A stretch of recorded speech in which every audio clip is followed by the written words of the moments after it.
सोचिए जब कोई जनता अपनी ही सरकार से इतनी नाराज हो जाए कि उसके खिलाफ टैक्स देने से लेकर बिजली, पानी, गैस के बिल तक चुकाने से इनकार कर दे, तो हालात कितने गंभीर होंगे। पाकिस्तान के कब्जे वाले कश्मीर यानी कि पीओके से अब कुछ ऐसा ही संदेश सामने आया। यहां कई हफ्तों से चल रहे विरोध प्रदर्शन ने अब एक नया मोड़ ले लिया है। प्रदर्शनकारी संगठनों ने अविनय अवज्ञा का ऐलान करते हुए लोगों से अपील की है कि वो बिजली, पानी, गैस के बिल ना भरे, साथ ही इनकम टैक्स देना भी बंद कर दे। और यह ऐलान उस आंदोलन के बीच हुआ है जो लंबे समय से महंगाई, बिजली की कीमतों और संसाधनों के बंटवारे, राजनीतिक अधिकारों और शासन व्यवस्था को लेकर चल रहा है।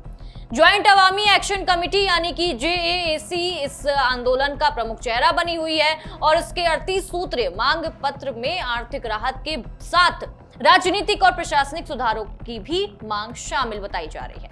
हाल के हफ्तों में पीओके में प्रदर्शन लगातार तेज होते हुए रावलकोट के इस आंदोलन का सबसे बड़ा केंद्र बनकर सामने आया, जहां बड़ी संख्या में लोग सड़कों पर उतरे।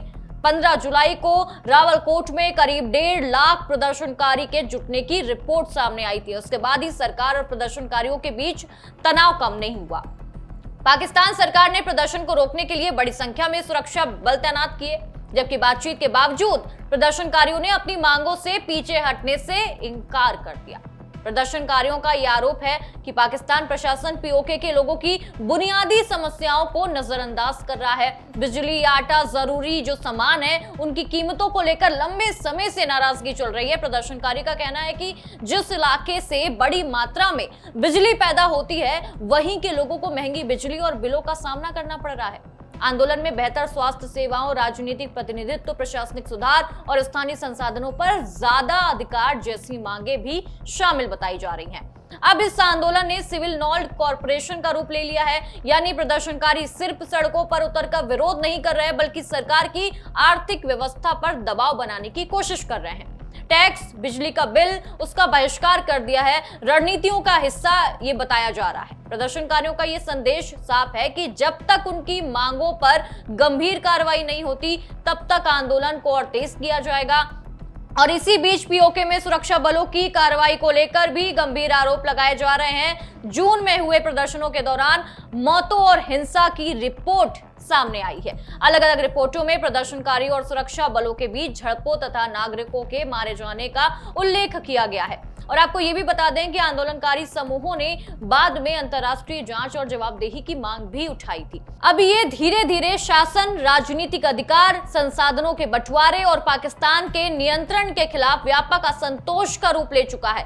JAAC की ओर से कई बार कहा गया कि आंदोलन तब तक जारी रहेगा जब तक सरकार उनकी मांगों पर ठोस फैसला नहीं लेती। जुलाई में सरकार और प्रदर्शनकारियों के बीच बातचीत के बाद मार्च को कुछ समय के लिए टाल दिया गया था, लेकिन प्रदर्शन और धरना अभी जारी है।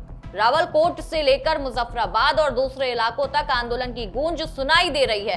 बाजार बंद होने, धरनों और लगातार बढ़ते जन समर्थन ने पाकिस्तान प्रशासन के लिए नई चुनौती खड़ी कर दी है। कुछ जगहों पर इंटरनेट और मीडिया कवरेज को लेकर भी प्रतिबंधकों की शिकायत जो है वो सामने आई है। अब सबसे बड़ा सवाल यही है, क्या टैक्स और बिलों के बहिष्कार से पाकिस्तान सरकार पर दबाव बढ़ेगा? क्या इस आंदोलन से इस्लामाबाद को पीओके की मांगों पर नए सिरे से बातचीत करनी पड़ेगी? और क्या ये विरोध आने वाले दिनों में सिर्फ आर्थिक मुद्दों से बढ़कर एक बड़े राजनीतिक आंदोलन में बदल जाएगा? पीओके की सड़कों से फिलहाल यही संदेश आ रहा है कि लोगों का गुस्सा खत्म नहीं हुआ है। प्रदर्शनकारी पीछे हटने के बजाय अपनी आवाज तेज करने की कोशिश में लगे हुए हैं। अब देखना होगा कि पाकिस्तान सरकार इस पूरे बढ़ते दबाव का सामना कैसे करती है, बातचीत से करती है या फिर एक बार फिर ताकत के इस्तेमाल का रास्ता चुनती है। क्योंकि जब जनता टैक्स और बिलों का बहिष्कार करने तक पहुंच जाए तो समझिए मामला सिर्फ महंगाई का नहीं, बल्कि भरोसे के गहरे संकट का है।